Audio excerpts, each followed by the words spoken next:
Hello and welcome to Halls on Film. I'm Christopher Hall. And I'm Sheldon Hall. And today we're going to talk about Happy End, which is a 1967 Czech film directed by Oldřich Lipsky. And we'll also be talking about Peter Fleischman's Weak Spot from 1975. So, Chris, what are we hoping to do with these podcasts? What's the aim here? Thank you, Sheldon. The aim is to share our enjoyment of the boutique Blu-ray market and to hopefully get other people enjoying it as well. And to physical media forever. Absolutely. Yep. It's going, if not exactly a boom period, it's a golden period, I think, that we're going through at the minute, because there have been, Cassandra predictions for years that there will be an end to physical media and it will all be online. And yet, not only is it still there, but certain labels, at least the labels of the kind that we're interested in here, are thriving with it and producing the kind of work that is really still groundbreaking. But stuff that has not had a theatrical release or a home video release or a TV broadcast before is now making it onto physical media in these top-rank editions. So you mentioned finding films that you'd never heard of.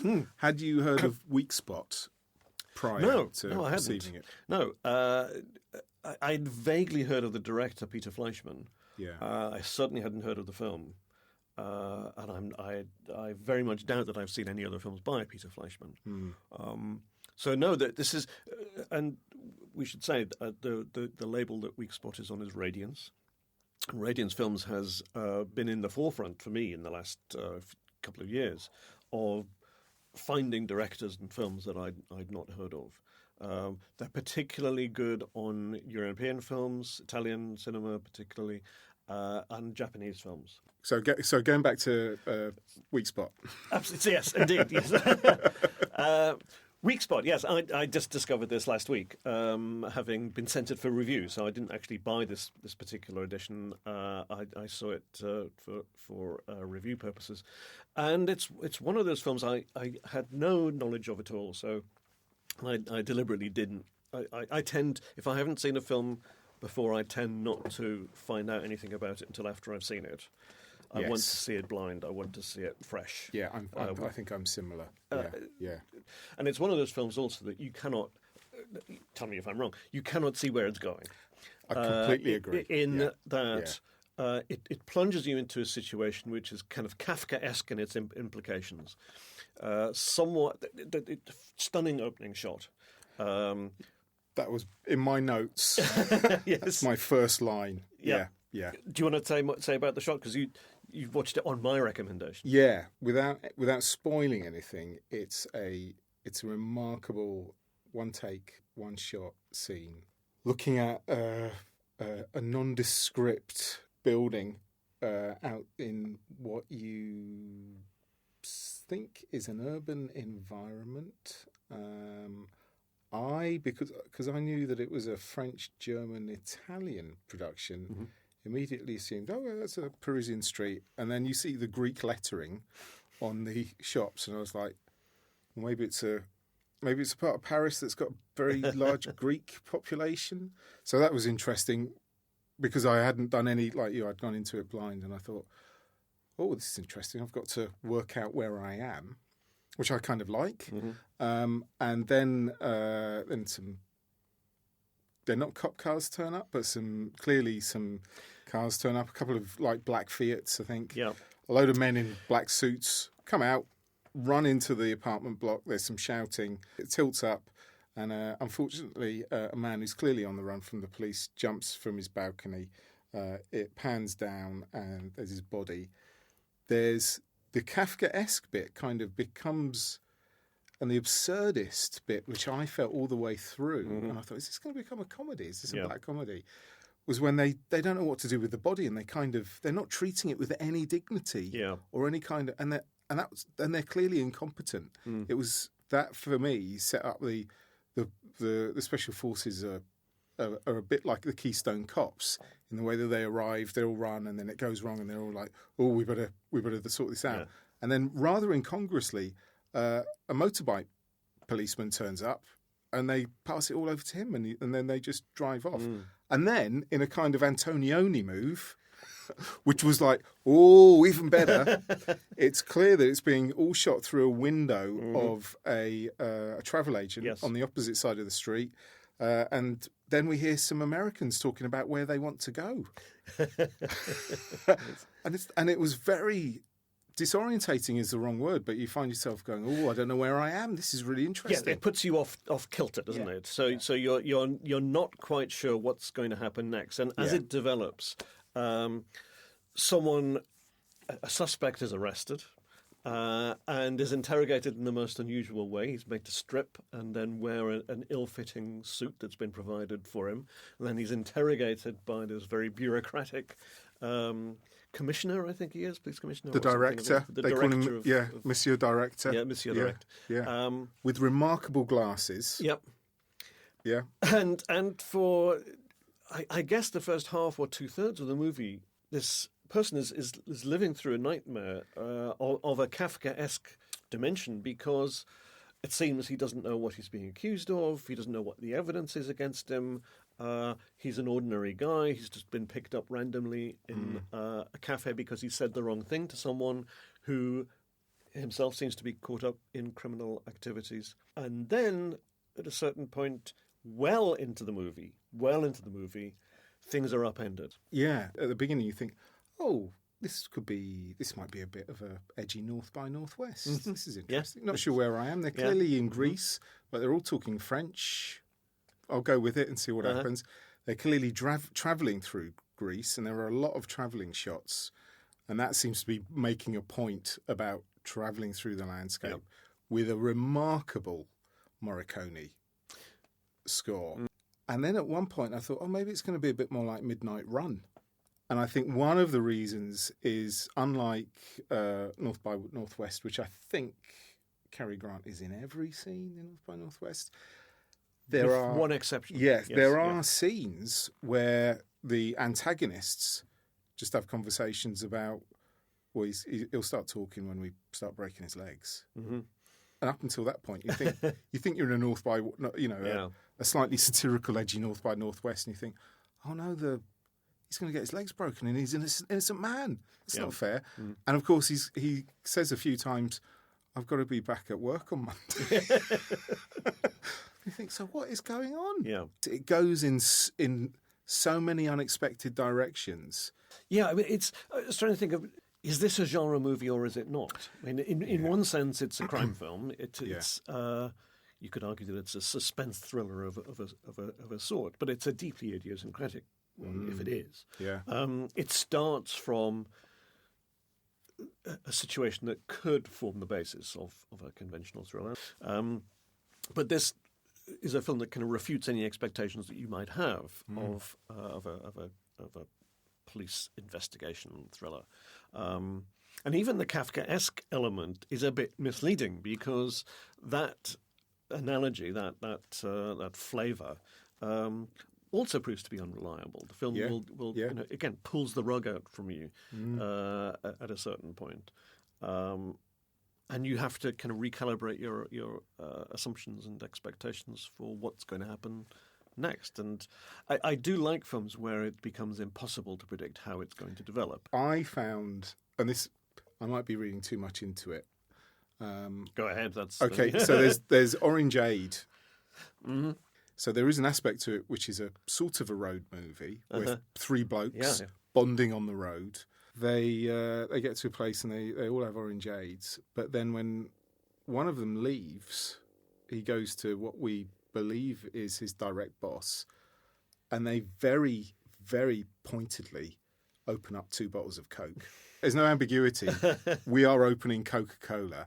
And then I think it's when they get to the capital, very, very clearly, and it takes up probably, I don't know, 20% of the screen as they're driving past it, a Pepsi Cola logo. That cannot be accidental. And yet at that point I thought, nothing in this film is accidental. They've done everything for a purpose, because they're making a very serious political point here. The fact that they're doing that isn't accidental either. and the orangeade. And it is bright orange. It is electric orange, isn't it? It's not homemade, lovely Greek island orangeade. This is a chemical that they're drinking. Anyway, yeah. So that was another thing I picked up on the drinks, because of course it's very early on. He's having a double cognac for his breakfast. It does have, just as a kind of afterthought, it does star one of my very favourite actors, favourite European actors, particularly Michel Piccoli. Yes, he was so prolific. It appears in so many great films of the 60s and 70s and 80s. Yeah. Astonishing career. Yeah. And very very Piccoli-esque. Is that a word? Part here, bit performance from him. It's remarkable how, not wanting to reveal too much, in the second half, you become very sympathetic towards him. He brings in more nuance because he just looks lost. Yes, a bit.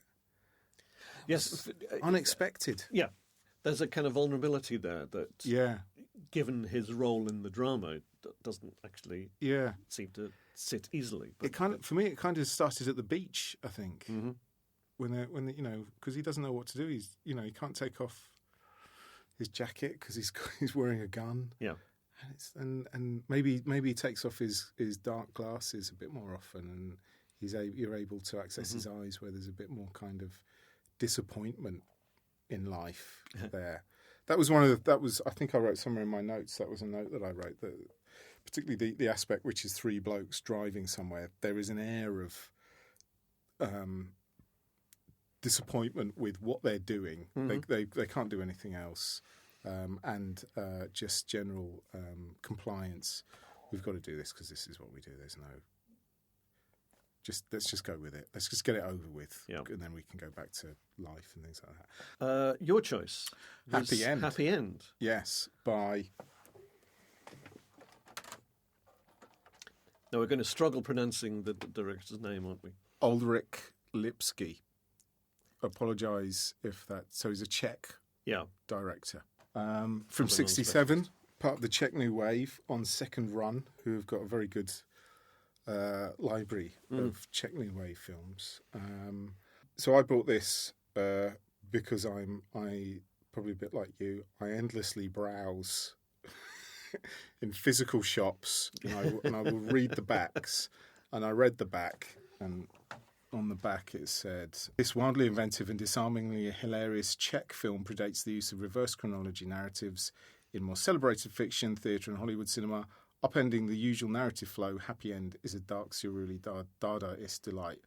And I just thought, right, I'm going to get that. And also, anything that mentions, like Memento, multiplied by 10 to the power of infinity and scripted by Spike Milligan. So was this, for you, like me, another discovery out of left field, something that you've never heard of, a filmmaker and a film you've never heard of it. Obviously, I heard of the Czech New Wave, and I'm not an expert on the Czech New Wave at all, but what I have seen, including Daisies, I really enjoy. Which we disagree about. Yes.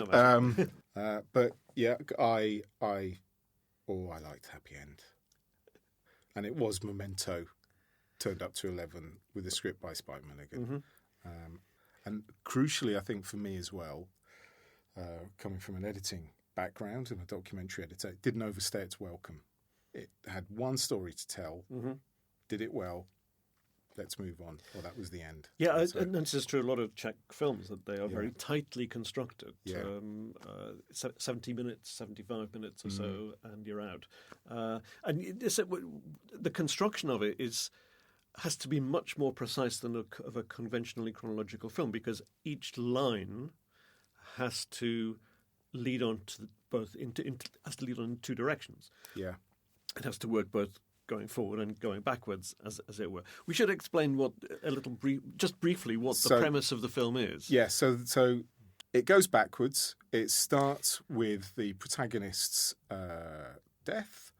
However, he is narrating it forwards for us. So he's an unreliable narrator. We are sophisticated enough audience to know that everything is going backwards. And unlike Memento, where you have a series of scenes which are going forwards, and the scenes themselves are in reverse order, footage is actually ran backwards through the projector.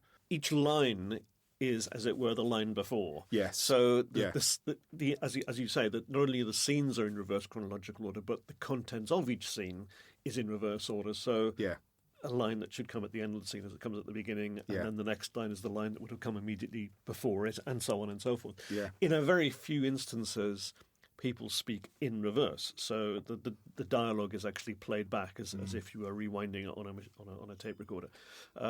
Those are the exceptions, but by and large, each line comes after the line that it would have come before, or vice versa. Yeah. Tell you what this reminded me of. I don't know if you'll see this as a facetious comparison, but it's what occurred to me. There's a Two Ronnies sketch. Yes, the Mastermind. The Mastermind one, absolutely, yes. Yeah. Where the specialist subject is answering the question that was asked just before. And it's that sort of comedy, the comedy of misplacement, or is that right? Misplacement, or I know exactly what you mean. Yes. In that your expectation is based on the logical follow on from a given statement, and you have to mentally recalibrate every single sentence, every line, to relate it to what went before and what comes afterwards. And the comedy comes from you're aware of the conceit, the audience is aware of the conceit, and it's repeated continuously. So you're expecting, and particularly in that Mastermind sketch, it kind of gets better and better. I think it was one of the ones that Ronnie Barker wrote, isn't it? It's Gerald Wiley. Yeah. Yes. And that's similar to this. You become aware of the conceit, and you think, I wonder where they're going to go with this. And so I was constantly had joy of like, oh, they're going to do that now. Oh, he's going to do this. This is very interesting. Yeah. And that was part of the humour, the joy, and also you become part of.